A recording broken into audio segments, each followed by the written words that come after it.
우리네 삶에서 아예 싸움이란 게 존재하지 않으면 정말 좋겠지만 현실적으로 우린 늘 크고 작은 다툼, 싸움의 한가운데서 살아가고 있습니다. 그리고 싸워야 하는 주체가 분명하게 눈에 보이면 좀 피곤하긴 해도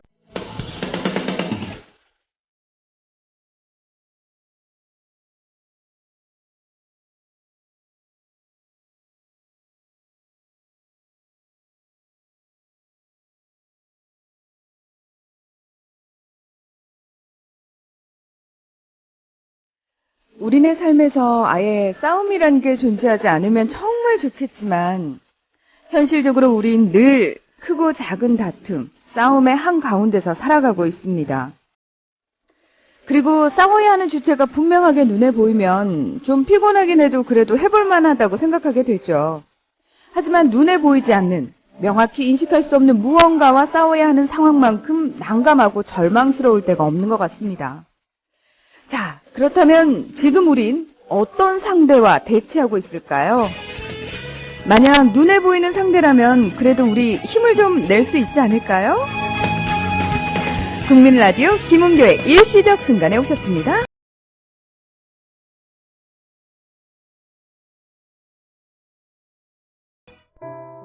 얼마나 더 속아봐야 정신 차리실 건가요? 네? 이제 그만 당할 때도 됐잖아요. 중고차 팔 때만큼은 차내시 제가 받고 팔 수 있게 도와드리겠습니다. 중고차는 차는 가격.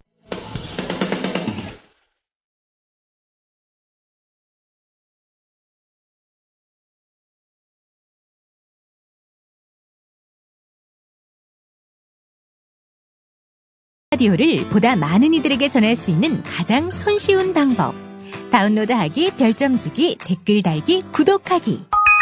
잊지 마세요. 다운로드하기, 별점 주기, 댓글 달기, 구독하기. 네, 여러분께서는 대한민국 공정언론 미디어 협동조 국민라디오 김은교의 일시적 순간에 오셨습니다. 안녕하세요. 아나운서 문희정입니다. 그리고 이 시간 함께해 주시는 분이죠. 우리 숙명여대 김은교 교수님 함께해 주셨습니다. 안녕하십니까? 안녕하세요. 네. 교수님. 네.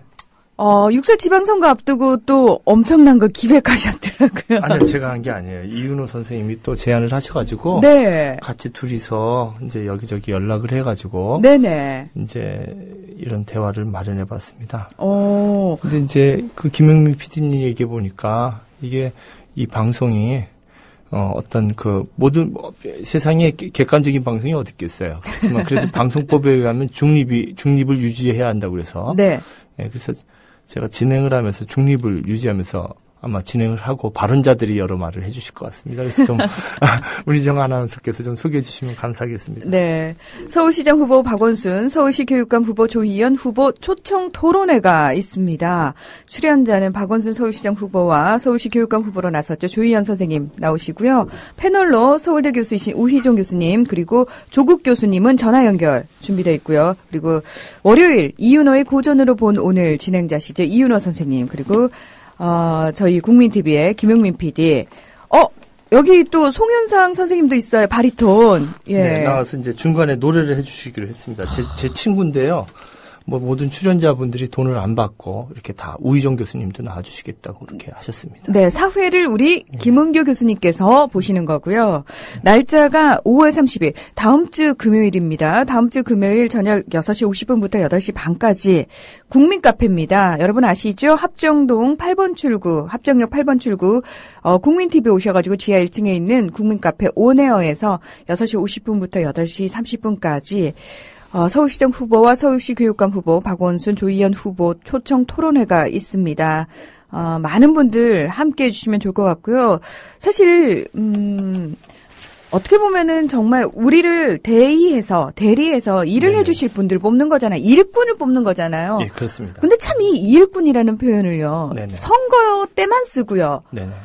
이상하게 당선되고 나면 꼭 우리 위에 굴림해서 일꾼이라는 표현을 못 쓰겠는데. 국민을 머슴으로 만들죠. 그러니까요. 예, 예. 그래서 저는 뭐 그렇습니다. 우리가 굳이 머슴이 될 이유도 없거니와 네네. 선거 때만이라도 우리가 제대로 일을 시킬 수 있는지에 대해서 후보 검증을 네네. 좀 혹독하게 할 필요가 있다라고 생각을 그렇죠. 하거든요. 예, 그래서 지금 박원순 시장님은 이제 섭외를 했는데 네. 아마 뭐 전화로 참여하시든지 지금 일정이 겹치셨대요. 근데 한 10분만 오신다든지 제가 이렇게 말씀드렸는데 조희연 선배는 처음부터 이렇게 참여를 해주시겠습니다. 조희연 선생님은 네. 처음부터 참여해 주시기로 했습니다. 그래서 좋은 시간이 될 것 같고 이 정책이 지금 상황이 간단하게 세 가지로 얘기하면 박원순 시장님이 이거 중립적으로 얘기하면 안심할 정도는 아닌 것 같아요. 지금 20%였다가 줄어드는 순간이고, 그리고 이제 그 월드컵 홍보 기간이 들어가면은 정몽준 후보가 막 올라가지 않을까, 점점. 네. 2주 안에.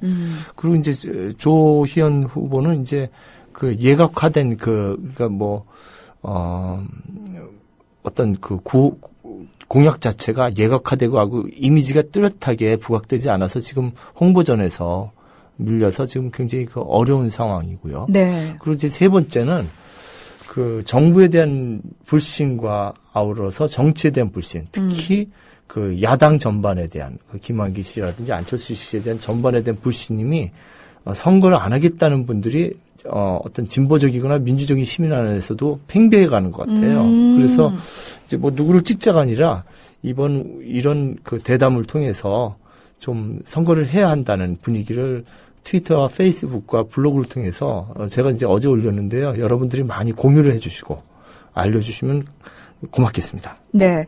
자, 우리가 일을 맡길 우리 후보, 예, 우리 손으로 제대로 알려내고요. 그리고 우리 손으로 제대로 된 일꾼을 만드는 거. 그거는 우리의 책임이고 권리라고 할 수 있습니다. 많은 분들이 이번에는 자신의 권리, 자신의 책임을 외면하지 않는 그런 지방선거가 됐으면 좋겠습니다. 자, 김은규 일시적 순간으로 들어가 볼까요? 네. 오늘 미셸 푸코에 대한 얘기를 네네. 준비해 오셨잖아요. 네. 예. 지난주에 우리 파노티콘 얘기했는데 잠깐 미셸 푸코 얘기를 한 10분 정도밖에 못한 것 같아요. 아, 네. 그래서 이건 좀 따로 얘기를 해야 되는데 너무 짧게 얘기했다 싶어서 오늘 1시간 동안 미셸 푸코 이야기를 좀 해볼까 합니다. 사실 미셸 푸코는 한 번쯤 이름은 다 들어보셨지만 그렇죠. 사실 이 네. 사람이 어떤 얘기를 했고 이 사람이 왜 많은 사람들이 푸코 하는지 예. 이유를 알고 싶으신 분들 상당히 많을 것 같아요. 네. 교수님 이 시간에 저희가 함께하면 굳이 어려운 그 뭐 선거 권력이라든지 뭐 예. 이런 책 안 읽어도 예. 예, 괜찮을까요? 저는 제가 제 IQ가 단세포적이고요. 기억력은 붕어 정도, 1초 정도 해가지고, 듣는 분들이 저보다 다 머리가 좋으실 거예요. 저 그냥 IQ가 아메바 정도, 뭐 이렇게 말미잘, 그 정도 수준이라서. 교수님, 너무 겸손해 하시니까 갑자기요, 저희들 네. 놀리는 것 같은데요? 네. 쉽게 제가 제 수준에서만 이해했던 얘기를 좀 드릴까 합니다. 네. 뭐 전공자분들은 좀 우스울 거예요. 네. 그 정말 대중적인 이야기를 하고자 하는 겁니다. 저희가 뭐 전문적인 강의실에서 하는 얘기를 하는 게 아니고요. 네네. 예. 저 지금 깜짝 놀란 게 네. 우리 김은규 교수님께서 미셸 푸코를 만난 적이 제가 미셸 푸코를 몇 번 강연을 했었거든요. 예. 근데 만날 리가 없죠. 이제 돌아가셨으니까 제가. 에이. 그런데 이제 가을 햇살이 연구실에 가득 들어왔을 때 제가 미셸 푸코 책을 아주 취해가지고 읽은 적이 있었어요. 네. 근데 이제 성의 역사라는 책이 있거든요. 그거를 그게 처음 번역됐을 때, 85년경에 제가 읽었던 것 같아요. 세 권을. 이제, 나병철 교수님이라고, 교원대학교 교수님 선배님하고, 이제, 친구들하고 모아서, 연세대 국문과 이경훈 교수도 있었나, 지금? 그래서 같이 이제, 성의 역사를, 한 4개월 걸렸나? 그걸 읽었고, 그 다음에 광기의 역사, 뭐 이렇게 하나씩 읽고, 지금 주로 대학에서 강의하는 건 이제 감시와 처벌을, 법대생들 수업에는 꼭 제가 이걸 강의합니다. 네. 근데 이제, 읽다가 연구실 이렇게 잠을 탁 자는데, 연구실 탁자에 스킨헤드에 한 사람이 앉아있는 거예요. 그래서, 누구시죠? 그러니까 불란서 말로 그 사람이 미셸 푸코 이러는 거예요. 그럼 교수님이 불어를 하시는 건가요? 근데 한국말로 들리더라고요. 동시 통역돼서 바로. 그게 말이에요. 그래서 제가 이제 대화를 했죠, 그분하고. 그랬더니, 감시와 처벌은 언제 어떻게 구상하셨습니까? 그러니까, 불란서 말로 김 선생이 잘 아실 텐데, 이러면서 1962년 알제리 독립전쟁 이후에 68년 프랑스 68 혁명 이후에 파리 감옥에 죄수가 너무 많아서 그때 배경에서 내가 좀 썼지요. 이러시는 거예요. 그래서 저희 학교에서 이제 가까운 데가 효창공원이거든요. 네. 거기 놀러 가재요. 그래서 이제 막 이제 같이 다니고 한겨레 신문사도 제가 구경시켜드리고 이렇게 나오고 아유 선생님 참 재밌었습니다. 그리고 눈을 딱 뜨니까 꿈이잖아요. 아니 무슨 꿈을 그렇게 버라이어티하게. 제가 네. 이런 말씀 드리는 건요. 네. 책을 읽을 때 제가 첫 시간에 말씀드렸는데 이 방송 책을 읽는다는 것은 거실에서 우리가 살아있는 친구를 만나듯이 살아있는 스승을 만나듯이 책을 읽는다는 것은 살아있는 영혼을 만난다. 그래서 제가 이렇게 농담을 드렸는데 사실은 그렇게 가끔 꿈을 꿀 때가 있어요. 정말 확 취해가지고 가보지도 않은 지명이 갔다 온 것처럼 느껴진다든지 골목골목이. 그러니까 거기에 너무 푹 빠져 있을 네네. 때 가끔 저희도 그런 경험 하잖아요. 왜? 그래서 이제 우리 국문학 전공자들은 이제 1930년대 신문을 종일 읽거든요, 막. 네. 매일 신문 막 이런 걸 읽다 보면요. 그 광고 막 약장수 광고 막 이런 게 나오잖아요. 네. 그럼 꿈에 막 나와요. 정말 그 거리를 걸어가는 그 것처럼. 거리 안에 그 내가. 거리 안에 것처럼. 야. 예. 그렇습니다. 네. 예. 우리 그 김은규 교수님께서 참 예. 재밌게 이제 미셸 푸코 도입부를 말씀을 해 주셨는데요. 네네. 그 꿈에서 그 나눈 얘기들이요. 네네. 사실은 그 당시에 이제 교수님이 보고 계시던 책이 네네. 그러니까 푸코를 만나게 해준 책이 감시와 처벌이라는 네네. 책이었나요? 예, 그렇습니다. 근데 거기서 이제 족보 뭐 이런 게 있지만 계보학이라는 단어가 가끔 나오잖아요. 네, 계보학. 예, 계보학. 예. 예. 이제 계보 우리 알고 있는 한자 그냥 계보인데요. 이게 이제 철학에서 많이 나오는데 우리 저는 우리 문 선생하고 이렇게 대화하는 게 너무 좋아요. 이 다른 아나운서 기분 나쁠 것 같은데 다 알아들으시고 미리 다 알잖아요. 알면서 아니에요. 알면서 지금 모른 척하고 지금 또 계보학 괜히 또 다 알면서 지금 딱 그러시는데. 지금 저 모르는 거 알고 지금 허를 찌르신 거죠, 교수님? 아닙니다. 이제 계보학이라는 말이 있는데 계보학이라는 단어를 이제 쓴 건 이제 니체였죠. 네. 니체가 이제 도덕의 계보. 옛날에 이제 도덕의 계보학이라고 썼는데요. 계가 여입니다. 여의. 여의. 그런데 이게 거기 이런 말이 있어요. 거기 한번 그 두꺼운 글씨 한번 읽어주시겠어요? 네. 우리의 보물은 우리 인식에 벌통이 있는 곳에 있다. 우리는 태어나면서 날개 달린 동물이자 정신의 꿀벌을 모으는 자로, 벌꿀을 모으는 자로, 네. 꿀벌을 모으는 자로 네. 항상 그 벌통을 찾아가는 중에 있다. 니체 도덕의 계보. 네, 여기 있습니다. 그러니까 우리가 정말 꿀을 이렇게 모으듯이 네. 지식을 찾는다는 것이죠. 근데 이 도덕의 계보학이라든지 이런 단어들은 뭐 숙대 2006년에 시험 문제도 나오고요. 서울대에서도 많이 나왔어요. 이 감시처벌은 뭐 연세대, 서강대 여기 돌아가면서 막 나와요. 이 파노티콘처럼. 근데 거기 보면 이 계보학이라는 단어는요. 우리가 말하면 이제 왕조사 있잖아요. 네. 우리가 흔히 조선 왕조실록 그러면 왕조만 이렇게 얘기하잖아요, 위에. 네. 근데 그게 아니라 보이지 않는 역사들 있잖아요. 그거에 대한 니체는 관심을 가졌거든요. 네, 뭐 폭력의 역사라든지 뭐 이런 것들. 그래서 이제 보이지 않는 건데, 그러니까 이제 니체는 그런 얘기를 했어요. 계보학자들은 어떤 색은 바로 푸른색보다는 100배나 더 중요할 수 있는 것이 명백하다. 즉 그것은 말하자면 회색인데 문서로 기록된 것, 실제로 확증할 수 있는 사실, 실제로 있었던 것이다. 자료로 말하는데요. 우리는 검은색 아니면 백색, 막 이런 거 말하잖아요. 네. 근데 역사는 보면은 회색인 부분이 많다는 거죠. 명확하지 않은 거. 명확하지 않은 것. 네네네. 사실 회색이라는 표현이요. 네네. 역사에서나 또는 우리가 전문적으로 사용을 할 때 뭐라고 얘기를 하냐면은 네. 기회주의적인 것. 그렇죠. 회색 분자라는 표현에서도 볼 수 있듯이 상당히 부정적인 의미가 가미가 되어 있는 거죠. 네. 분명하지 않은 것, 선명하지 않은 것. 그러게 말씀이에요. 근데 니체가 이 가치를 회색으로 얘기하거든요. 늘 니체에게서 회색은 가치죠. 그러니까 참과 거짓이 이렇게 딱 나눠진 것이 아니라 하얗고 검고 이게 이제 선과 악인데 그것이 아니라 가치도 그렇고 역사도 그렇다는 거예요. 그러니까 어느 역사 이게 옳다, 이게 진보다, 이건 뭐 보수다 이런 얘기들 자체가 우리 지금 진보 안에 이상한 사람이 있어가지고 그 무슨 대변인 역할 하시는 분들이 계세요. 네. 무슨 그 여당 이중대도 아니고 난 참 이거 환장하겠네. 그러게요. 예. 그 저희가 예. 왜 흔히 예. 예전에 예능 프로그램 제목을 따서 예. 엑스맨 아니야? 이렇게 표현을 하긴 근데 하는데. 예. 그게 검은색과 하얀색 사이에 실제로는 회색이 많다는 음. 것이죠. 우리 삶에 보면 가치도 그렇고 역사도 그렇다는 거예요. 그래서 그런 회색의 역사를 우리가 한번 읽으려고 그러는데요. 우리 이제 선생님께서 한번 그 음악과 함께 한번 좀 낭송해 주시면 어떨까 싶은데 네. 제가 이제 그 낭송해 주시기 전에 이제 그 낭송하는 부분이 도덕의 계보학의 한 부분인데요. 네. 아주 유명한 부분입니다. 계보학을 설명하는. 네. 주의해서 들어주실 게 첫 번째, 그 계보학이라는 것은 첫 번째, 끈질긴 성실성이라는 거죠. 역사를 공부할 때, 뭐, 유명한 거 보지 말고 아주 잡다한 거 있잖아요. 네. 뭐, 그런 것들, 남이 보지 않는. 그러니까 발터 베냐민도 계보학자였거든요. 그러니까 발터 베냐민이 썼던 책들 보면요. 어떤 책은 이렇게 두꺼운데, 그 당시 파리에, 발터 베냐민 한번 해야 되겠구나. 우리 방송에서 한 번도 안 했네. 이름은 상당히 많이 나왔죠. 예, 한번 해야 되는데. 그 파리 이야기 책인데요. 네. 처음부터 끝까지 뭐냐면 그 벽에다 붙이는 막 이렇게 전봇대 붙이는 찌라시들 있죠. 네. 그거 그냥 이어 붙인 거예요. 종류별로. 책 한 권이 이렇게 두꺼워가지고. 예, 제가 제 책 꽂이에 대해서 제일 두꺼운 책일 거예요.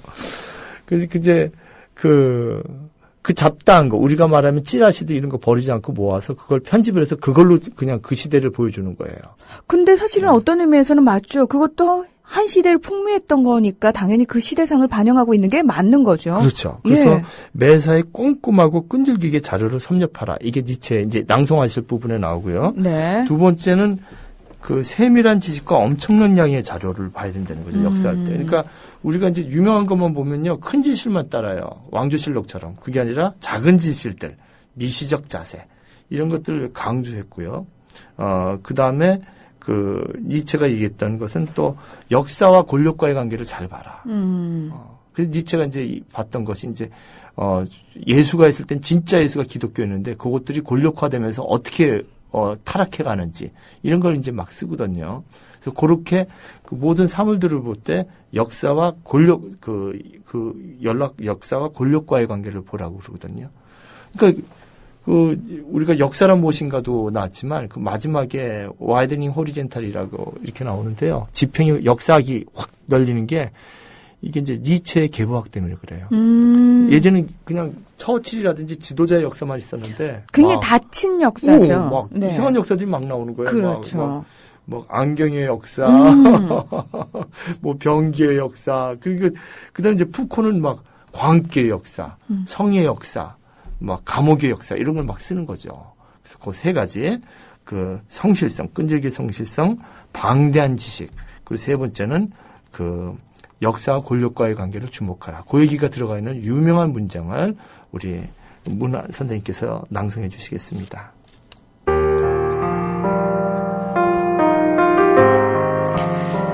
계보학은 회색빛의 머리카락을 한 모습이다.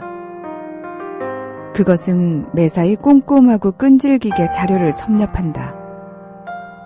그것은 뒤엉켜 있고 긁혀 있고 여러 번 다시 쓴 양피지들 위에서 작업한다. 계보학은 세밀한 지식과 엄청난 양의 자료들과 인내심을 요구한다. 그것은 거창한 오류의 작업으로 거대한 건축물을 세우는 것이 아니라 엄격한 방법론에 의거하여 확립된 사실과 일치하는 작은 진실을 축적해 가야 한다. 요컨대 박학함과 함께 끈질김이 있어야 한다. 계보학은 철학자의 오만하고 깊이 있는 시선이 학자의 두더지 같은 시선과 대비되듯이 그렇게 역사와 대립되지는 않는다. 그와 반대로 그것은 관념적인 의미 현상이나 불확실한 목적론들로 된 메타 역사학적 전개와 대립된다. 그것은 기원의 추구와 대립된다. 네. 여기 이제 나왔죠. 정말 계보학은 아주 두더지같이 아주 그냥 역사와 대립되지도 않으면서 또 아주 꼼꼼하게 이제 기원을 추구한다는 이런 얘기가 나오거든요.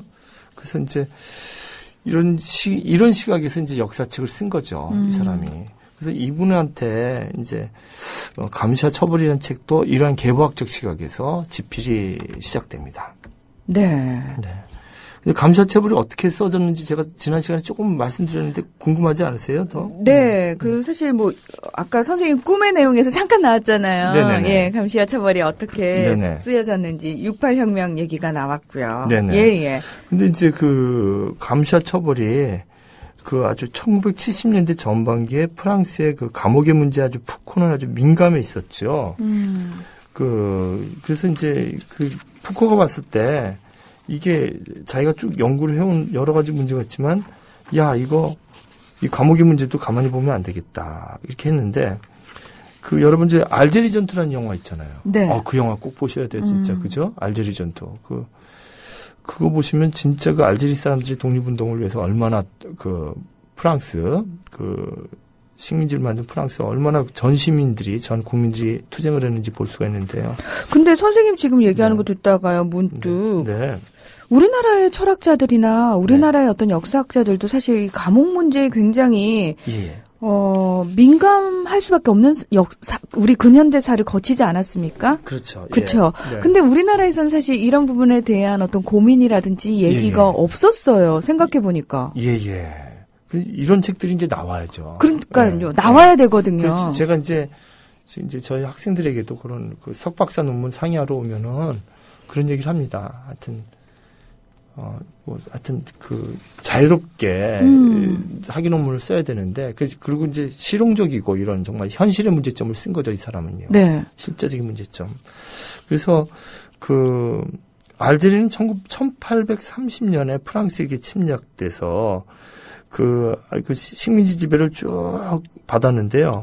그러니까 1830년부터 받았으니까 굉장한 연대죠. 거의 오랫동안. 네. 그래서 이제 1854년부터 1962년까지 한 8년간 알제리 독립 전투가 일어납니다. 영화 알제리 전투가 이제 그 배경 영화인데요. 그러니까 1830년에 식민 지배를 받기 시작했다면 무려 120년이 지나는 동안 네네. 네, 끊임없이 이제 아마 독립을 요구했을 테고요. 그렇죠? 그래서 이제 62년 3월에 정전 협정이 일어나고 국민 투표가 7월에 이르기까지 정말로 독립을 달성할 때까지 알제리 전투 보면 어마어마해요. 고문 받는 게.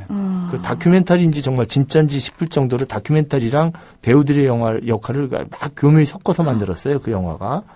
근데 감옥에게 철저하게 고문을 받고 이러거든요. 그 다음에 이제 두 번째가 68년도에 68 혁명이 일어난 거죠. 네. 그때 정말 자기들이 후배일 수도 있고, 제자일 수도 있는 사람들이 이제 막 잡혀 들어가는 거예요. 푸코 제자일 수 있는 사람들이. 이제 괴로워하죠. 저도 반값 등록금 할 때 제 수업 들었던 학생들 몇 명이 들어가는데 얼마나 마음이 아픈지요. 정신을 못 차리겠더라고요. 교수님들은 더더욱 그럴 것 같아요. 그러니까 제자들이 그렇게 감옥에 가게 되거나 또는 수감이 되는 상황이 벌어지면은. 네네네. 예. 이거 이름 말할 수가 없죠. 그러니까 이 사람이 이제 정말로 참지 못하는 상황이 된 거죠. 네. 그때 푸코 나이가 42살 때예요. 42살 때. 그러니까 이제 대학교에서 이제 가르치기 시작하는 상황이니까. 그때 이제 1972년 가을에는요. 네. 32세 청년이 독방에서 감옥에서 자살하는 사건까지 있어가지고. 그리고 이 청년이 15년을 감옥에 있었는데 동성애자로 낙인 찍혀서 독방에 갇혀 있다가 그곳에서 자살한 것이죠. 그래서 이제 푸코가요. 실제로 이제 푸코하고 사르트르가 그 사진도 검색하면 나오는데 1972년 감시와 처벌 쓰기 3년 전이죠. 피에르 오베르네라고 암살당한 사람이 있어요. 감옥에서. 그 사람 항의 시위를 하려고 감옥 앞에서 막 싸운다고 하더니. 사르트르는 스승이거든요. 네. 푸코가 동성애자를 고등학교 때 내가 왜 동성애자일까 그러고 막 괴로워가지고 가슴에 면도칼을 이렇게 그었다고 그래요. 그랬을 때 푸코가 기숙사 사감이었다는 얘기가 있는데. 사르트르가. 사르트르가. 네. 그래서 푸코를 껴안으면서 너의 상처를 피하지 말고 정면으로 그걸 연구해라 평생. 오히려 그래서 이제 사르트르가 선생님이죠. 정말. 네. 그래서 지금 사진 속에서 네네. 예. 확성기를 든 네, 푸코의 모습. 그 밑에 그 할아버지가 사르트르죠. 안경을 제자하고, 끼고. 예, 제자하고 같이 을을 위해서 이렇게 싸우는 굉장히 거예요. 멋있는 사제지간이에요. 예. 저도 가끔 제가 이런 데 있으면 찾아와요, 학생들이. 근데 이제, 예. 여기 이제 이런 배경에서 이제 1975년에 이 책이 나오게 됩니다. 감시와 처벌. 네. 예. 말 그대로 억압 사회에 저항하는 실천들 중에 하나로 그 네. 결실이 이제 감시와 처벌이라는 책으로 나왔는데 네. 그럼 본격적인 책 얘기로 들어가 보죠. 네. 일부가 네. 신체형이라고 쓰여져 있습니다. 그래요. 그래서 예. 일부가 우리가 이제 맨 처음에 담행이라는 한 병사가 루이 15세를 살인 시도가 실패해서 사형 선고를 받는 장면이 나와요. 루이 15세를 죽이려고 했다가. 네. 근데 그냥 그 당시에 별별 신체형이 다 있습니다. 목을 베는 참수형, 단두대사는 또 참수형, 도끼로 하는 참수형, 칼이나 작두로 자르는 참수형, 뭐 인간을 절단해버리는 허리를 절단해버리는 요참형, 사지를 찢어버리는 우리로 말하면 육시라리죠. 6개로 잘라버린 능지처참, 뭐 이런 것들이 많이 나온 거죠. 그 당시에. 지금 얘기만 들어도 네. 얼굴이 찡긋찡긋해지고 굉장히 그 고통에 몸부림치게 되는 소름이 끼쳐서요. 그렇죠, 예. 아나운서님. 이 당시 이제 길로틴이 나오는 거예요. 이제 목 위에서 칼이 툭 떨어지는 거, 위에서 무거운 거. 네. 근데 그걸 만든 사람이 거기에 또 자기가 죽었다고. 죽었다고 얘기를 했죠, 저희가. 그래서 정말로 근데 여기서 제가 이제 32면을 제가 인용해놨는데 한번 좀 읽어주시겠어요? 예. 지금까지 구경거리로 삼은 징벌에서는 막연한 공포가 처형대에서 분출되어 사형 집행인과 사형수를 모두 동시에 에워싸는 동정이나 영광으로 역전되면 사형 집행인의 합법적인 폭력은 그것에 따라서 불명예스러운 행위로 변화되는 것이다. 그렇게 이게 신체형의 역효과들이 일어나기 시작하는 거예요. 왜냐하면 지금 제가 얘기만 들어도 소름이 끼친다라고 얘기를 했는데 그 당시에 그 신체형을 바라보는 관객들한테도 이거는 공포였을 뿐만 아니라 굉장히 싫었다는 거죠. 그리고 이걸 집행하는 사람에 대한 반감이 당연히 생길 수 있지 않을까요? 그렇죠. 예. 그거죠. 그래서 오히려 역효과가 일어나기 시작하는 거예요. 그래서 신체형을 통해서 교훈을 시키려고 그랬는데 네. 일제시대 때도 그랬잖아요. 독립투사들 이렇게 모가지 잘라가지고 이렇게 걸고 그러면은 그 사진을 보고 우리가 아직까지 그 신체형을 잊지 않는 거 아니에요. 교과서에서. 그렇죠. 이건 정말 다시는 이러면 안 된다. 그러니까 역효과가 일어나는 거죠. 신체형을 통해서. 그래서 정말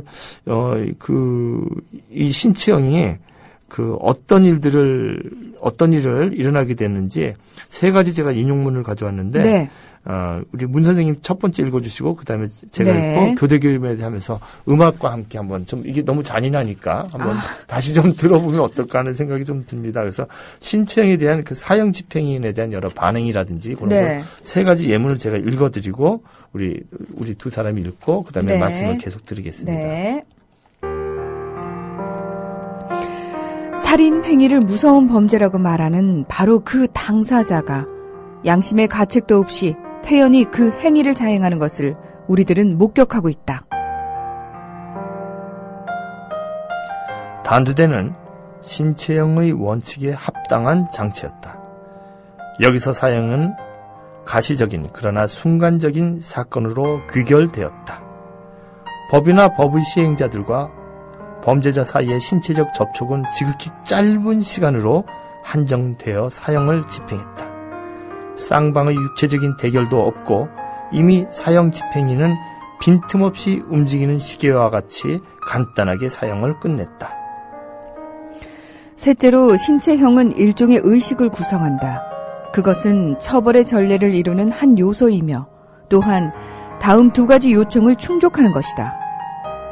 우선 신체형은 형벌의 희생자에게 흔적을 남겨야 한다는 것인데 상흔을 몸에 남기는 것이건 혹은 화려한 의식을 동반하는 것이건 형벌의 희생자를 불명예스러운 인간으로 만들어야 한다. 범죄의 정화라는 기능을 갖고 있다 하더라도 신체형은 사실상 그 대상을 깨끗이 순화하지 않는다. 네, 우리가 이제 세 가지 말을 들었는데요. 네. 두 번째 제가 읽은 부분은 단두대를 이제 만들어내는 거예요, 사람들이. 이제 막 고문을 주고 이래서 죽였더니 분노만 일어나니까 짧은 시간에 죽일 방법을 생각해낸 거예요. 아. 그냥 짧게, 그냥 간단하게. 네. 소위 속된 표현으로 한 큐에. 한 큐에. 네. 그래서 이제 복수의 마음이 안 일어나고 그러면서도 법의 무서운 것을 과시하기 위해서. 마지막에 읽어주신 것은 일종의 의식을 구성한다는 것은 신체형이 나름대로 매뉴얼이 있었어요. 사람을 죽일 때 어떻게 죽여야 되느냐 이런 거죠. 그래서 제가 지난번에 예수의 순환과 처형을 말씀드렸는데요. 그것이 지난번에 말씀드린 것처럼 8가지 그 로마군이 그 인간을 신체형으로 죽이는 방법 그 체계대로 죽인 거예요. 예수를. 아. 예. 첫 번째 이제 근위대가 황제 관저를 모이거든요. 네. 예수를 갖다 로마 총독 관저로 200명 정도의 근위대가 끌고 들어오죠. 두 번째는 의상이 문제입니다. 자줏빛 예복을 입혔어요. 로마 황제 대관식처럼. 네. 그래서 예수를 갖다가 가시왕관에 자줏빛 옷을 입히고요. 그다음 세 번째는 환호성을 입혀서 골개스럽게 만들어요. 그러니까 크라운, 광대로 만들어 버리는 거죠. 그 사형수를. 그래서 이제 호산나라고 오히려 조소하면서 돌멩이도 돌리고 침도 뱉고 그제 오히려 그렇게 하게 만드는 거죠. 근데 행진하게 만들죠. 네.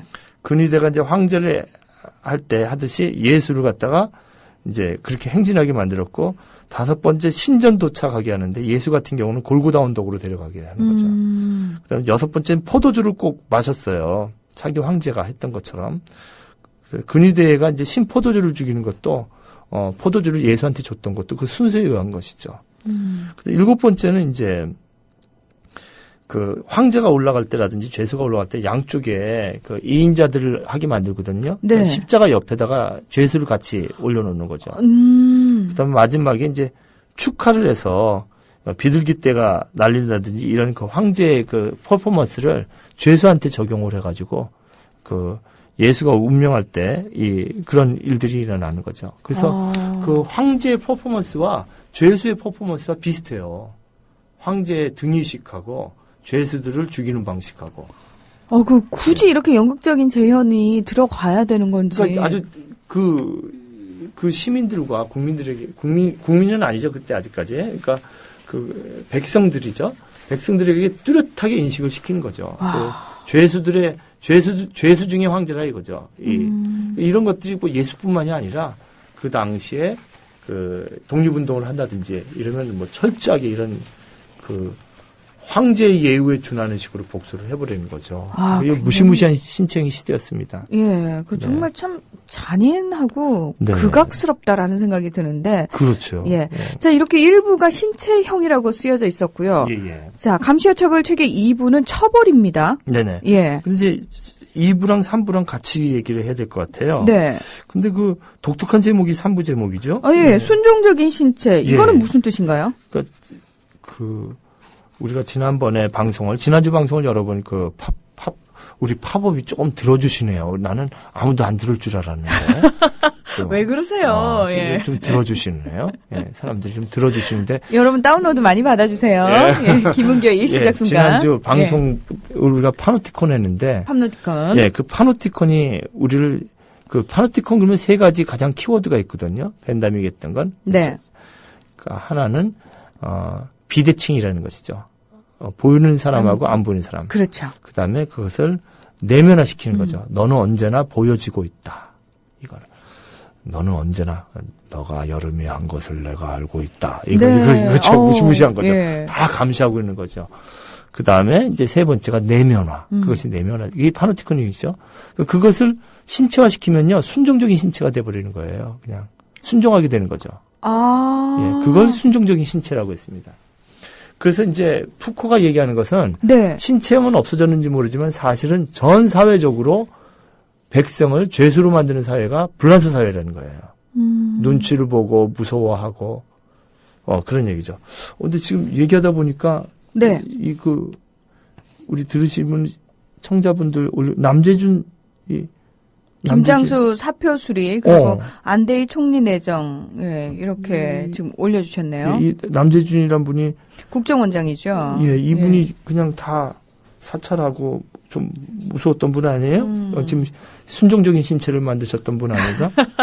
그렇죠. 저희들을 다. 예, 국민들 갖다 막 간첩 조작을 하는데도 그렇죠. 자기가 본인이 안 왔더라도 책임을 좀 줘야죠. 그건요. 본인 부하들이 그렇게 한 건데 사과도 안 하시고 그랬던 분 아닌가? 네. 맞습니다. 예. 예, 그런 분이죠. 좀 쉬셔야 될 것 같아요. 많이 바쁘셨을 것 같아요. 여러 가지 하시느라고. 근데 그런 그 권력의 힘을 이용해서 불란서도 순종적인 신체를 만들었다는 것이죠.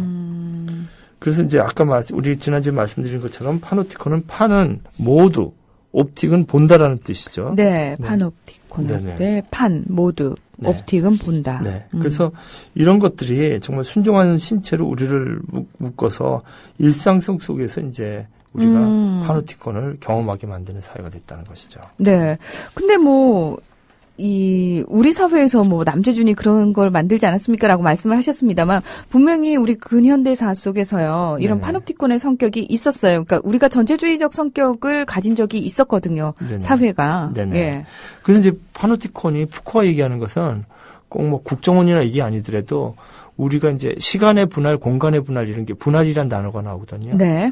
그러니까 이제 그 파노티콘에 방이 있는 것처럼 교실을 딱딱 만드는 거예요. 거기서 작업을 하게 만들니까 파노티콘의 원리가 공장과 교실과 미사와 군대와 이런 게 다 적용된다는 거죠. 50분씩 잘라가지고 이렇게 인간을 관리한다든지 모든 인간을 50분에 잘라서. 저희는 그걸 가장 효율적이다. 네네네. 라는 미명하에 예. 굉장히 내면화됐었고. 그러니까 표면적으로는 효용인데 네. 이면적으로는 순종이라는 얘기예요. 순종이죠. 예, 예. 예, 그럼요. 그래서 규율화시키고 이런 얘기죠. 그러니까 그 푸코가 얘기하는 것이 그 인간이 좀 더 인간답게, 그러니까 보는 사람도 인간답게 할 수 있는 방법은 이걸 고민하는 거예요. 그러니까 우리 박근혜 대통령이 열심히 하시고 또 눈물도 흘리시고 그러는데 박근혜 대통령도 좀 정말로 인간답게 되기를 바라는 거죠. 정말로 잘 하시기를 바라는 거죠. 푸코로 말하면. 네. 그래서 정말로 모두가 해방되는 사회, 그걸 고민하는 겁니다, 이 사람은. 그렇게 하려면, 예를 들면요, 제가 이제, 일본에 있다 오니까, 제가 일본 가기 전에는 96년까지 한국에서 강의했을 때는요, 선생님 기억하시겠지만, 절대평가였어요. 네. 예, A 다 주면 A 다 줄 수도 있고, 네. F면 F 다 줄 수도 있고, 근데 이제 너무 많으면 비율이 허락이 안 되면 이렇게 증명을 하면 돼요. 네. 근데 우리나라가 와보니까 이제 완전한 상대평가예요. 네. 그래서 이렇게 인터넷에 쳐가지고 입력을 하면은, 그 말이나 돼요. 100%인데 13%, 15%만 A를 줘야 된다니. 네. 내 수업을 잘 들은 학생이라면 A가 많아야죠. 예? 아니면 F가 많을 수도 있고. 근데 그렇게 딱 규격이 정해져 있거든요. 네. 근데 그런 것도 지금 우리 어떻게 보면은 평가에 써서 그 파노티콘을 정해진 거죠. 교원들이 이제 순종적인 신체가 되는 건데, 예를 들면 다양한 푸코식으로 생각하자면 그 사이의 것들, 차이죠, 차이. 사이의 것을 생각하는 거죠. 그러니까 권유형 상대평가 이런 걸 얘기하는 거죠. A를 15%밖에 못 주는데 만약에 그걸 초월해야 된다면 선생님이 그걸 증명해서 내면 되는 거죠. 이거 학생들 시험 봐라. 이 학생들 두세 명은 꼭 줘야 된다. 이 설득이 지금은 안 돼요. 그게 안 돼. 거기다 딱 넣어야지. 숫자를 넣어야지. 엔터가 저장이 돼요. 그러니까 그 컴퓨터에 입력이 안 되면은 허용이 안 되는 거잖아요. 네네. 그러니까 거기다 맞추게 되죠. 예, 그러니까 네. 당연히 거기서 맞추지 않으면은 자꾸 예. 오류가 뜨게 되고요. 그래서 이제 푸코식으로 한다면 이제 권유형 상대평가라든지 좀 자율적인 방법들을 갖다 자꾸 생각을 해야 된다. 이렇게 생각을 하는 거죠. 그래서 이제 이제 판결을 통한 것도 그냥 교환 가치로 측정하는 것이 아니라 교환 가치 그러면 이제 마르크스가 익스체인지 밸류라고 자본론에서 썼던 용어죠. 네. 자본론 1장에 나오는. 근데 그런 것이 아니라 유익한 변모를 위한 판결이 돼야 된다는 거죠. 이 사람을 갖다 교환 가치로 무슨 죄를 졌으니까 그냥 형량이 얼마다 이런 것이 아니라 이 사람이 유익하게 변모 하게끔 해야 된다. 그래서 제가 그 책의 370면에 보면 그 얘기가 딱 나와요. 네. 한번 읽어주시겠어요? 예. 형기는 범죄의 교환 가치를 측정해야 하는 것이 아니라 복역 중인 수감자의 유익한 면모에 적합해야 한다. 이거 얼마나 좋아요. 이거 그러게요. 명구절이에요. 저는 이거 암기시키거든요. 법대생들 들어오면은 제 수업에 그 법대 수업을 제가 가끔 가르치는데 이건 암기해라. 예, 제가 이제 소망교도소에 요즘 지금 몇 번 못 갔는데 여러분 저 유튜브에 김은교 소망교도소 이렇게 치시면 제가 방송하는 거 나옵니다. 소망교도소 이렇게 가서 촬영해 온 게 있는데요. 제가 이제 제가 거기서 강의를 가끔 하는데 사형수였다가 무기징역 때문에 편지를 주셨어요. 저한테. 이제 그 얼마나 제가 이제 그래서 7월달 경에 그분 꼭 이제 만나러 가려고 하는데 교도소 이제 가서도 제가 말씀드리는 게 형량을 교환 가치로 이렇게 해가지고 뭐 무기징역이니 7년이니 이렇게 정하는 것이 목적이 아니라 푸코가 얘기했듯이 교환 가치가 아니라 인간이 교환 가치는 물건이 되는 거잖아요. 사물이. 그렇죠. 예. 마르크스가 얘기했다. 그러니까 푸코가 막스를 읽었다는 것이 이런 부분이에요. 익스체인지 밸류라는 말을 마르크스가 썼거든요. 복역적인 수감자의 유익한 면모에 적합. 유익한 면모. 이 단어 얼마나 좋습니까? 그 사람들에게 유익하게끔 이렇게. 그러니까 사실 감옥이라는 곳이요. 감옥이라는 곳이 예. 선량한 시민들로부터 격리시킨다라는 의미보다는 네네. 교화의 의미가 더 강하다라고 그렇게 늘 이상적으로 이론적으로는 얘기하지 않습니까? 그렇죠? 네네. 하지만 실질적으로 교환 가치로서의 형기가 주어지기 때문에 네. 이 사람의 어떤 수감자의 진정한 어떤 변화라든지 교화에는 네. 부적합하고 네네. 그렇죠? 그리고 뿐만 아니라 신경을 덜 쓴다라는 게 확실히 드러나죠. 그렇죠. 그래서 유익한 변모에 적합해야 된다는 것이죠. 유익한 그 재수감률이라는 게 있거든요. 감옥이. 네, 네. 그게 거의 나쁠 땐 거의 70% 가깝게 돼요. 다시 또 들어오는 거예요. 그러면은 그 감옥에서 격리돼 있는 동안 교화에 실패했다는 얘기예요. 교화가 아니라 배워서 나오죠. 더 많이. 예, 폭력을 배워서 나오고. 저는 이거 뭐 다 지난 얘기니까 30년 전에 저도 비슷한 이런 체험을 해본 적이 있는데 네. 거기서 소장이 막 그냥 근무자들을 갖다 폭력을 하는데 그걸 보니까 거기서 배우겠더라고요. 엄청나게 상처내게 때리는 거예요. 소장이. 기절하는 줄 알았어요. 그래서 제가 20대 말이니까 그때. 근데 그 죄수들을 때리는 것도 아니고 근무자를 막 죄수들이 보는 앞에서요? 네, 보는 앞에서 그 복도에서. 근데 이제 그런 상황이니까 그거 뭐 보는 게 뭐 아니고 그다음에 여러 번 왔다 갔다 하면 애들이 변호사보다 더 알아맞혀요. 너는 뭐 돈 얼마 쓰면은 뭐 3개월이면 나간다. 넌 돈 없지? 3년이야, 임마. 이렇게 가르쳐 주는데, 그 밖에 거기서 정말 푸코가 얘기했던 유익한 변모가 생기는 것이 아니라, 교환 가치를 물건처럼 되니까 물건처럼 돼가지고 오히려 무기가 돼서 나와요. 그 친구들을 만나고, 나가서 다시 폭력의 길로 돌아가고. 근데 지금 제가 소망교도소를 계속 가는 이유는, 거긴 거의 0%예요. 재수감률이. 예. 그래서 제가 이제 여주에 있는데, 그래서 제가 거기서 이제 인문학을 강의하는데요. 이제 거기 다음 문장도 되게 굉장히 멋있는 말이죠. 범죄란 무엇인가, 이렇게. 범죄가 개인을 사회로부터 소외시키는 것이 아니라 오히려 사람들이 사회 속에서 이방인처럼 소외되어 있기 때문에 범죄가 발생한다. 네. 그러니까 푸코가 보는 건요. 감옥이라는 게 건물이 아니라 이 사회 자체가 죄수를 양산하고 있다는 거죠. 이방인들을 만들어가지고. 예. 그런 식으로, 그러니까 이 사회 자체가 감옥이죠. 이 사회 자체가 감옥화되어 있는 상황에서, 그런 이제 폭력을 저지르고 있다. 이런 얘기들을 하고 있습니다. 이거 얘기하다 보니까 뭐 시간이 다 갔네요. 네. 근데 지금 우리가 너무 어렵게 얘기하나 봐요. 이제 지금 집중해서 듣고 있어요. 뭐 이런 분도 있고, 들어요. 헤헤헤. 웃으면서 듣고 계신가 봐요. 네. 네. 얘기가 좀 어려웠나? 네. 이 시간은 사실 평소에 네. 저희들이 일상적으로 하는 이야기들이 아니기 때문에 네네. 낯설죠, 일단은. 낯설기 때문에 낯선 것들을 접할 때 우리 자세가 있지 않습니까? 뭐지? 이러고 귀가 이따만해져서 일단은 집중하게 되는. 근데 이제 저는 이제 제가 설명을 재밌게 하려고 애쓰는 것보다도 사실은 문희정 아나운서께서 낭송해주는 그 원문. 네. 원문이 중요한 거죠, 사실. 그죠? 그 원문들을 좀 주의 깊게 들어주시면 좋겠습니다. 그래서 지겨울 줄 모르지만 전 되도록이면 좀 원문을 많이 인용을 하면서 그 원문을 좀 느끼실 수 있도록 그렇게 좀 해보려고 생각을 하고 있습니다. 그러니까 다시 말해서 네. 교수님께서 분석을 해주는 것만 듣고 이렇게 생각을 집어넣으십시오가 아니라 네네. 원문을 듣고 여러분이 알아서 생각하십시오라고 좀 자유로운 해석의 그렇죠. 장을 펼쳐주시는 예, 거잖아요. 제가 말하는 건 그거거든요. 네. 제 말을 믿으시면 안 돼요. 음. 저랑 차이가 발생해야 돼요. 나는 그렇게 생각하지 않는데. 막 김은교를 막 이렇게 믿지 말으셔야 돼요. 그래서 제가 수업 때도 그렇게 얘기해요. 선생을 믿지 말아라. 차이가 발생해야지 그 차이에서 어마어마한 정보가 생기거든요. 조사하게 되고 선생님 틀렸다. 선생님은 왜 네. 저렇게 얘기하지? 나는 그렇죠. 그런 생각이 안 드는데 뭐지? 예. 이러고 더 궁금해서 파게 되죠. 예, 그래가지고 저를 가르쳐주는 학생들이 많아요. 아. 페이스북 메시지로 선생님 말씀이 틀릴 때도 있고 실제로 선생님 뭐가 틀렸습니다. 그러면 저는 이제 다음 시간에 들어가서 말하고 내가 틀렸다. 누가 얘기했던 게 옳았다. 이러면서 더욱더 바른 가치에 접근하게 되잖아요. 네. 그래서 이제 여러분들이 이렇게 이런 얘기를 할 때 어려워 생각하지 마시고, 에이, 뭐 틀린 얘기다. 이렇게 절대화하지 마시기 바랍니다. 제 절대화하지 마십시오. 예. 그래서 본인이 이렇게 가까이 다가갈 수 있는 시간이 되면 좋겠습니다. 네. 이 책을 이제 마무리해야 될 시간이 된 것 같아요. 네.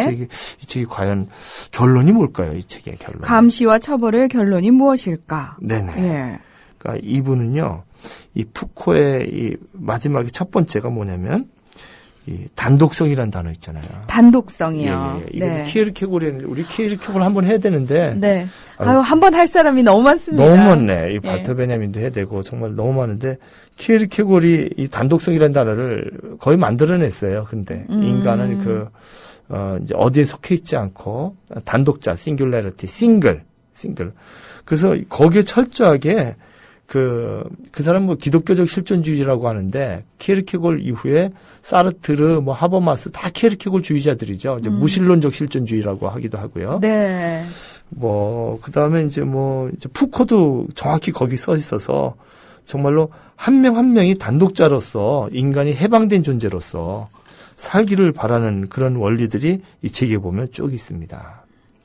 근데요, 네. 이 단독자로서의 삶에 네네. 대해서 이제 교수님 예전에도 이 단독자라는 표현을 쓰신 적이 있으시거든요. 네네. 우리 모두가 단독자가 돼야 된다라고 말씀을 하셨습니다만 네. 사실은 이 단독자가 되는 데는 굉장히 용기가 필요하거든요. 그렇죠. 용기가 필요합니다. 굉장히 용기가 필요하고 노력도 필요한 거고요. 네네. 예. 하지만 결코 쉽지 않은 작업이기도 하고요. 네. 왜냐하면 저희는 태어나는 순간부터 환경과 교육이라는 인위적인 네네. 어떤 조작에 의해서 길러지지 않습니까? 네네. 근데 거기서 단독자로 설 수 있는 기회보다는 사실은 누군가에게 의존적으로 또는 누군가에게 어떤 종속됨이 굉장히 익숙해지고 그게 내면화돼 버린단 말이죠. 네. 평생을 살면서 내가 네. 누군가에게 종속되어 있구나, 무언가에 종속되어 있구나를 깨닫지도 못한 채 생을 마칠 수도 있는 사람들이 대부분이란 그렇게 말이죠. 말씀이죠. 예. 그런 상황에서 제가 단독자로 서십시오라고 하는 말 자체가 굉장히 공허할 수 있다라는 생각도 드는 거죠. 그렇죠. 예. 그래서 철저하게 그 자신의 이제 결핍이라든지 그 남에게 의지할 수밖에 없는 부분들. 네. 그걸 알면서도 거기에 이제 자기를 완전히 의탁하는 행위라든지 네. 이런 거 참 조심해야 되죠. 예, 조심해야 되지만 쉬운 방법이죠. 예. 잘못 그렇게 하는 것이. 그렇게 근데, 사는 게 쉬운 거죠. 근데 그게 예. 이제 주체를 잃어버리는 방법이죠. 잘못하면 네. 자기 주체를. 그리고 두 번째가 이제 고유성을 가진 단독자들이 연대해야 된다는 것이죠. 여기서 정말 중요한 말이 나왔어요. 연대요. 예. 그러니까 우리가 이제 페이스북 보면 좋아요 눌러준다든지, 네. 공유해 눌러준다든지, 제가 어제 올렸는데 여기서 이제 우리 다음 주 금요일 날 할 박원순 조 의원 후보 초청 토론회를 좀 공유해 주십시오. 이것도 제가 이제 단독자로서 비판하려면 비판하고 해서 좀 이렇게 서로 연대를 하는 거죠. 그러니까 저는 들레즈가 살아있다면 네. 들레즈의 시각에서 보면 네. 그가 얘기했던 민주적인 헐렁한이라고 저는 번역하는데 뭐 부드러운이라고 번역하는 사람도 있고 헐렁한 대중연대라는 단어를 썼어요. 그 들레즈가. 네. 근데 그것이 페이스북이 아닌가 싶어요. 네. 그 인간이 만들어낸 연대 네트워크 중에서 전 트위터보다 페이스북이 더 그게 강한 것 같아요. 트위터는 이제 스타성이 굉장히 중요한데 페이스북은 자기가 다 할 수 있잖아요. 그 다음에 단독자로서 아까 얘기했는데 단독자 한 명 한 명을 다 이제 그 지켜줘야 되는 거죠. 우리가 병원에 가면은 감기약을 그 한 명 한 명당 필요한 한 명 한 명당 진찰해서 감기약을 주듯이 어떤 중앙에 있는 분들이 대통령이나 아니면 그냥 아버지나 학교 선생님이나 교수나 어떤 사람이든지 그래서 뭐 식당에서도 손님이 오면은 한 명 한 명 그 구미에 맞게끔 먹을 수 있도록 소금 이렇게 해놨잖아요. 소금도 있고 고춧가루도 있고. 그렇죠. 죄술도 그렇게 돼야 되고 국민 한 사람 한 사람을 우리가 최대한 그런 식으로 돼야 된다는 거죠. 그렇게 봤을 때 그런 태도는 이제 데리다가 봤던 해체주의 환대는 없다라는 책이 있어요. 데리다가 네. 썼던 진정한 환대는 불가능하다는 거예요. 인간이. 제가 아무리 문희정 아나운서를 이렇게 편하게 해드리려고 그래도 또 내일 되면 또 달라질 수도 있고 네, 제가 또 그렇게 못하는 상황일 수도 있고 그렇죠. 그러니까 인간이 인간을 환대한다는 건 불가능하다. 거기에 대해서 끊임없이 접근해 갈 뿐이다. 아이고 데리다 환대는 없다도 한번 해야 되겠네요. 아, 이게 한 번 할 사람들이 너무 많아서요. 너무 할 게 많은데 그 책 너무 좋은 책인데. 예. 저는 지금 사실 선생님이 말씀하신 예. 들레즈도 그렇고 데리다도 그렇고 이 사람들도 참 한 번쯤은 다들 들어보셨단 말이죠. 이 네. 시간을 통해서도 들어보셨건 또는 네. 뭐 칼럼이라든지 뭐 이런 예. 걸 통해서도 보셨단 말이죠. 예, 예. 근데 도대체 그들이 얘기하고자 하는 바가 무엇이고 네. 지금 우리 사회에 그들의 어떤 생각들이 어떻게 적용될 수 있는지에 대해서는 네. 굉장히 살펴보는 게 의미 있는 작업이 아닐까라는 생각이 들어요. 그러게 예. 말이에요. 그래서 제가 이걸 제목을 정한 게 우리가 일시적 순간이잖아요. 일시적 순간. 그러니까 우리가 이 고전이라든지 철학이라든지 이 글 쓴 사람들이 이 관념적으로 써가지고 고전되기 힘들어요. 정말로 광장에서 거리에서 낮은 곳에서 비천한 곳에서 그것을 체험하고 이렇게 한자 학자들이 쓴 글이 고전으로 남거든요. 그러니까 팔딱팔딱 살아있는 거예요. 시대가 아무리 지나도. 예, 소크라테스처럼 목숨을 걸고 쓴 거예요. 네. 그 사람들이 그 당대 플라톤이고 뭐고 데카르트, 스피노자는 추방당하면서 파문당하면서 쓴 거예요. 근데 흔히들 그 고전 그리면 그냥 뭐 박사 되려고 쓴 게 아닌가. 그러니까 죽어있는 글이라고 생각하는데 그게 아닌 아니에요. 거예요. 오히려 교수, 네. 니체 같은 사람 교수 자격증 팽개치고 나와가지고, 10년만 딱 하고 35살부터 한 10년 동안 글 쓰거든요. 그런 것들이 일시적 순간순간에 그들이 어떤 사상으로 어떻게 그 역사와 그 순간들을 마주했나. 그것을 대하는 것이 이 시간들이지요. 네. 그래서 오늘은 미셸 푸코의 감시와 처벌에 대한 얘기 했는데요. 지난 시간에도 그런 얘기 했어요. 역파놉티콘의 감시가 네네. 필요하다. 네. 예, 지금 사실은 우리 사회에서 네. 가장 단독자들이 연대해서 네. 크게 해야 되는 부분이 저는 이 부패 권력을 감시하는 역파놉티콘이 아닐까라는 그렇죠. 생각을 그래. 합니다. 리버스 파노티콘이라고 하는데요. 네. 또 하나가 이제 심파노티콘이라고 같이 동시에 찍는 거. 우리가 말씀드렸었죠. 핸드폰으로 부진을 찍어야 됩니다. 네. 그 다음에 또 슈퍼파노티콘이라고 정보를 다 그냥 서로 내는 거예요. 그렇죠. 그래서 예, 이제 나만 서로- 알아야지가 아닙니다. 그럼 이제 슈퍼파노티콘은 아주 긍정적인 거죠. 그렇죠. 공유해가지고 같이 이렇게 문희정 아나운서 뭐 양력 같은 거 다 떠.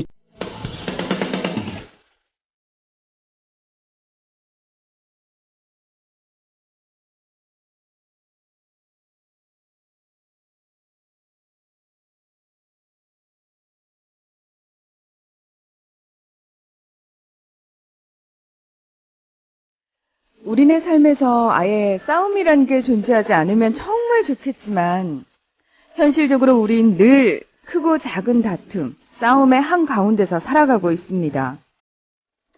그리고 싸워야 하는 주체가 분명하게 눈에 보이면 좀 피곤하긴 해도 그래도 해볼 만하다고 생각하게 되죠. 하지만 눈에 보이지 않는, 명확히 인식할 수 없는 무언가와 싸워야 하는 상황만큼 난감